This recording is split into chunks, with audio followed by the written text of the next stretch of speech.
Riyazi rəqqasın periodunun nədən asılı olduğunu araşdıraq.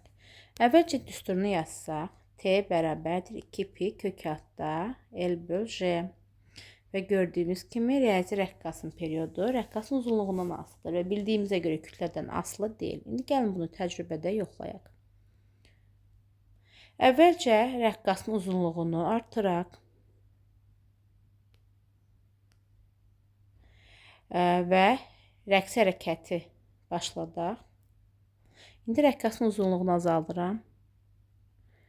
Gördüyüm kimi bir dövrü daha tez başa vurur. Yəni, riyazi rəqqasın periodu azalır. Kütləni artıraq.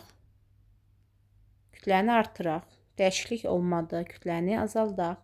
Deməli, riyazi rəqqasın periodu həqiqətən də rəqqasın uzunluğundan asılıdır.